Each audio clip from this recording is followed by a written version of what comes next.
on your face when you're moving from place. Yeah, so welcome back to the Tobago Updates morning show. Thank you so much for staying with us. And of course, don't forget to share the live.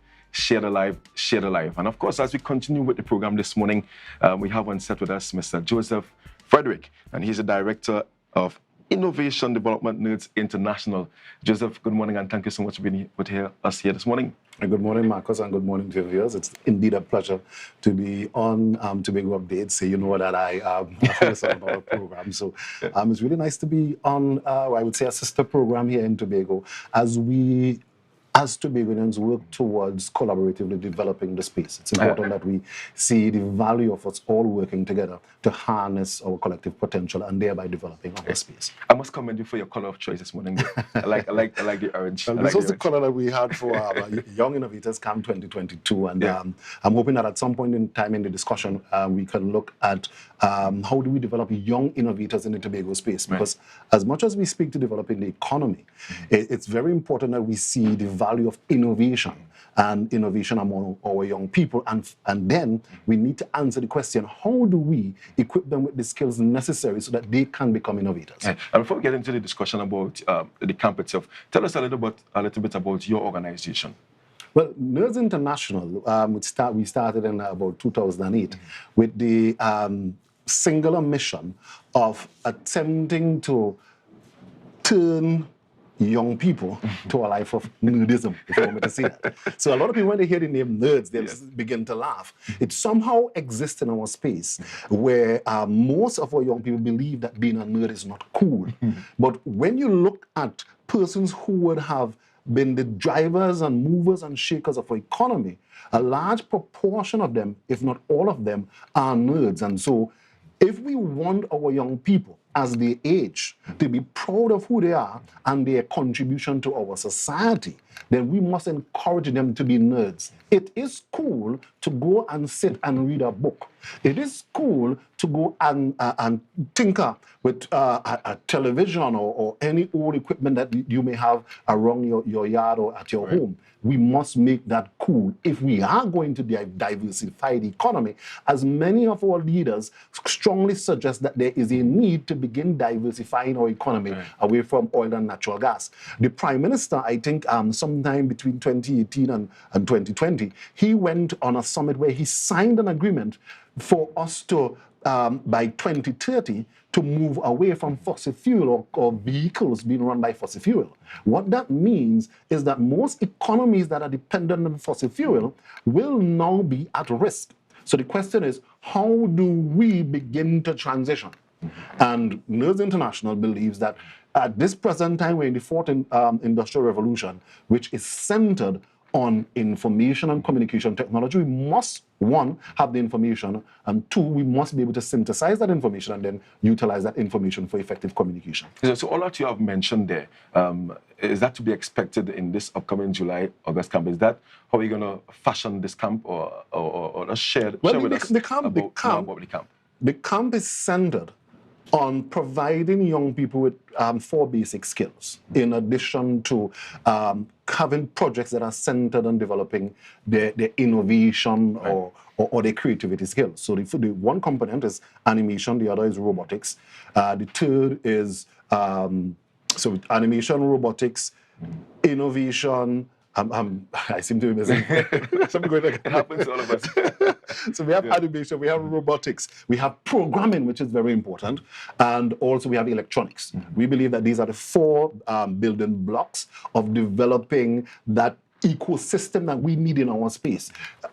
In my research, it spoke to the development of internet unicorns. And an internet unicorn is a private company that would have a market valuation of over $1 billion. In 2013, when that term was coined, there were only 39 of them.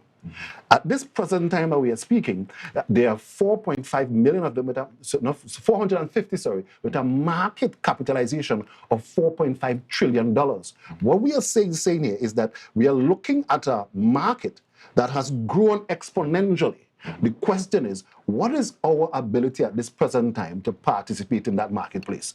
And so we need to get our young people to see that the traditional jobs, because this is what the digital economy is going to do. Right. It is going to move us away from the traditional jobs, the manual jobs, and move us towards jobs that are centered on utilizing our digital skills. We are now, a lot of the scholars are saying that we are now beyond the crux, or we have already been in the middle of the fourth industrial revolution.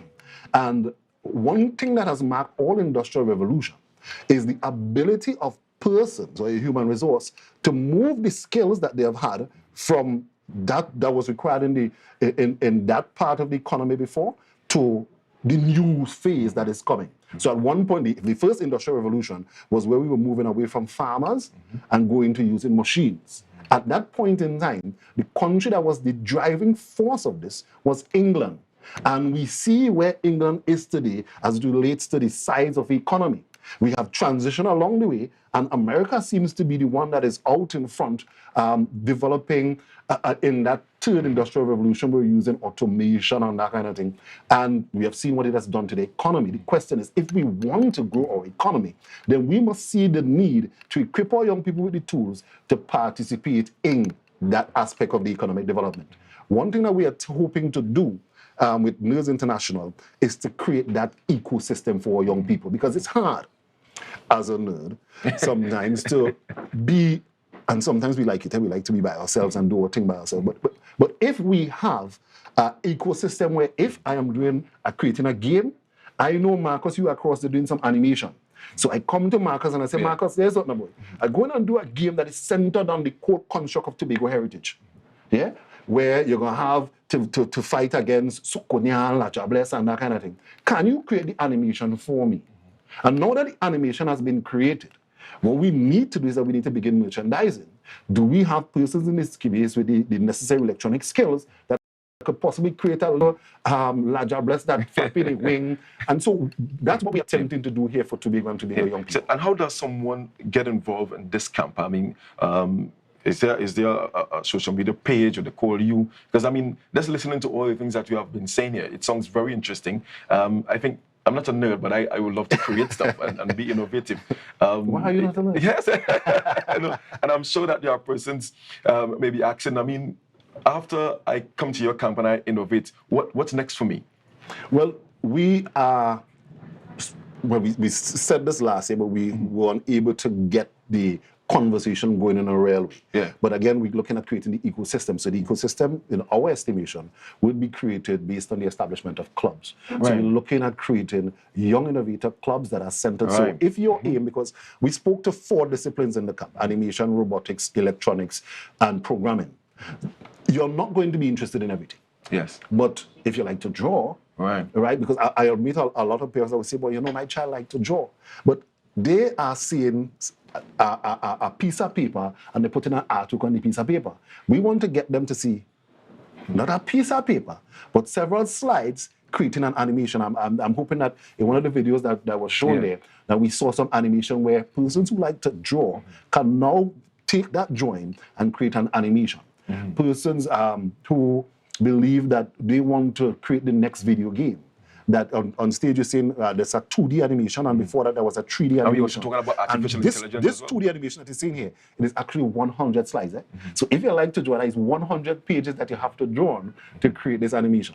Also, you're seeing some young persons. What's the age group? What's the age group that you are targeting? We are targeting young people between the ages of 8 to 16. Now, no, we're not putting all of them together. We're going to have a group that is focused on 8 to 10, and a group that is focused on 10 to 16. So the course would be structured based on the age group of the participants. And who are some of the facilitators of this program? Besides yourself, are they going to be nerds? No, I am. Nerds International is partnering with Tobago Information Technology Company Limited. Okay. Right? So that's going to be where the camp will be based. Williams. Right. He had some meetings this morning, so he could not be a part of this conversation that we're having here now. The facilitators, we have facilitators that have skills in all the areas that we are speaking about. Some of them coming from Trinidad, and they would be engaging our young people in the development of these skills. Yeah, so as I mentioned or asked earlier, in terms of persons watching this program and they want to get involved, or is it that you have already cut off your numbers. 'Cause this is very, very, sounds very juicy, and I can see parents, wanting to get, their children involved, especially during the July vacation period, where most times they find time to do stupidness. Yes. I think this is something that they probably should sign up for. How can they get involved? Well, you can contact 211, or you can go to either my Nerds International Facebook page, okay. and also the Tobago Information Technology Limited Facebook page. Yeah, and there's a course attached.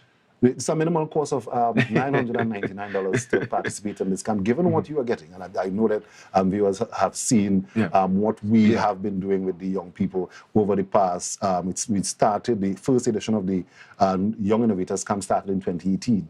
And based on the response last year, parents were very excited. Every time the child came home, they were excited because we give them homework. Eh? Right. So every time the child came home, the child was very excited to go and sit and do the homework. One of the assignments that we gave them in the innovation segment of the program was, here's what, we all go to school. What is one challenge that as school children you have? And of course, there was talk about fighting and so forth, and then we landed on people going into your bag.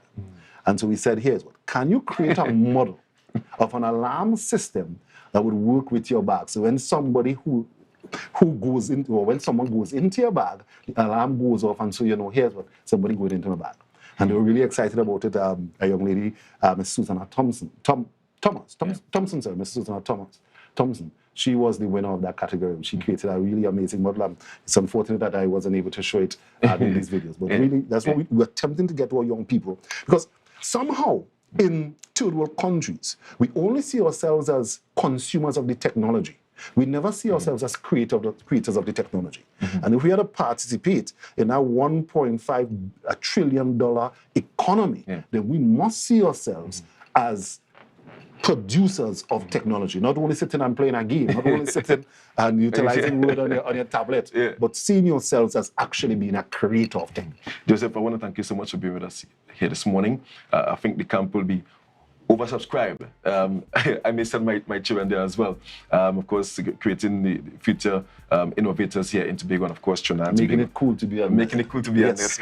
Thank you so much, Joseph, for being with us here this morning. Thank you for having me. Viewers, up next we have Dr. Lisa Ghani and Dr. Amy Paul, and they're going to be talking about the Dongchin Joe Family Network Workshop right here in Tobago next week. Remember to share the life, share the life.